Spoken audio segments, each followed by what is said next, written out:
আজ থেকে প্রায় 1800 বছর আগে সংঘটিত আসহাবে কাহাফের ঘটনা আমরা অনেকেই জানি। রোমান সম্রাট ডিসিয়াসের হাত থেকে রেহাই পেতে সত্যান্বেষী 7 যুবক পাহাড়ের গুহায় আশ্রয় নিয়েছিলেন এবং সেখানে এক ঘুমে 300 বছরেরও বেশি সময় পার করেছিলেন। পৌত্তলিকতা আর দেবদেবীদের উপাসনা না করে এক আল্লাহতে বিশ্বাসী সেই 7 যুবকের কাহিনী এতটাই গুরুত্বপূর্ণ তা কিয়ামত পর্যন্ত আগত মানুষদের শিক্ষা দিতে মহান আল্লাহ তাআলা তা কোরআন শরীফে একটি সূরা আকারে নাজিল করেছেন। তবে আজকে আমরা আসহাবে কাহাফের গল্প নয় বরং এই সূরার দুটি আয়াতের বিজ্ঞান ভিত্তিক বিশ্লেষণ করব। দেখাবো মহান আল্লাহ তাআলা কিভাবে ছোট ছোট শব্দের মধ্যে গভীর অর্থবহ কথা লুকিয়ে রেখেছেন। চলুন শুরু করি।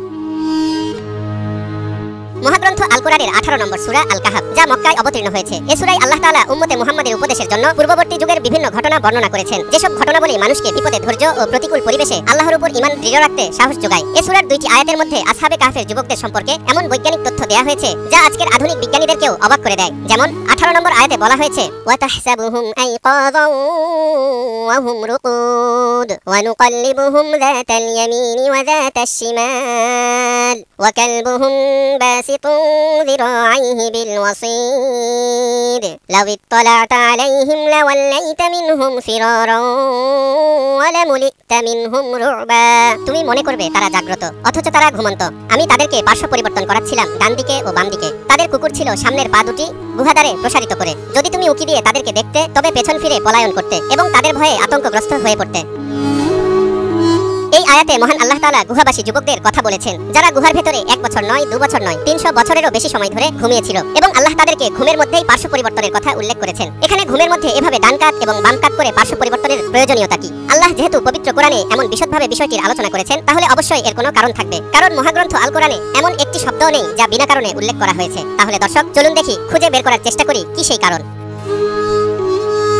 অতি সম্প্রতি বিজ্ঞানীদের গবেষণায় উঠে এসেছে, যদি কোনো ব্যক্তি দীর্ঘ সময় ধরে একই পজিশনে শুয়ে থাকে বা ঘুমিয়ে থাকে তাহলে মারাত্মক স্বাস্থ্য ঝুঁকির সম্ভাবনা রয়েছে। যেমন রক্ত সঞ্চালন বাধাগ্রস্ত হতে পারে, শরীরের যে পাশে শুয়ে থাকা হবে তার সংস্পর্শে থাকা অংশে ঘা সৃষ্টি হবে এবং রক্ত জমাট বাঁধবে। দীর্ঘ সময় ধরে একই অবস্থানে শুয়ে থাকার ফলে যে ঘা হয় তাকে প্রেসার সোর বলা হয়। কারণ যখন একজন ব্যক্তি দীর্ঘ সময় ধরে একই অবস্থানে শুয়ে থাকেন তখন শরীরের এক অংশের উপর ক্রমাগত চাপের ফলে রক্তনালীগুলো সংকোচন এবং আটকে যেতে পারে, যার ফলে রক্ত দ্বারা বাহিত অক্সিজেন এবং অন্যান্য নিউট্রিয়েন্টগুলো ত্বকে পৌঁছাতে ব্যর্থ হয় এবং ত্বক মারা যেতে শুরু করে। সেই সাথে শরীরে ঘা দেখা দেয়। আর যদি এই ঘায়ের চিকিৎসা দ্রুত করা না হয় তাহলে ত্বকের চর্বি এবং পেশি টিস্যুর স্তরগুলো মারা যেতে পারে, এমনকি তা জীবনকে মৃত্যুর দিকে নিয়ে যেতে পারে। সেজন্যই চিকিৎসা বিজ্ঞানীরা বলেছেন, ঘুমের মধ্যে প্রতি 15 মিনিট পর পর পার্শ্ব পরিবর্তন স্বাস্থ্যের জন্য ভালো এবং তা শরীরের চাপ কমাতে সহায়তা করে। এ কারণে চিকিৎসকেরা প্যারালাইসিসে আক্রান্ত রোগীদেরকে অন্যের সাহায্য নিয়ে একটি নির্দিষ্ট সময় বিরতি দিয়ে বারবার এপাশ ওপাশ করানোর পরামর্শ দিয়ে থাকেন।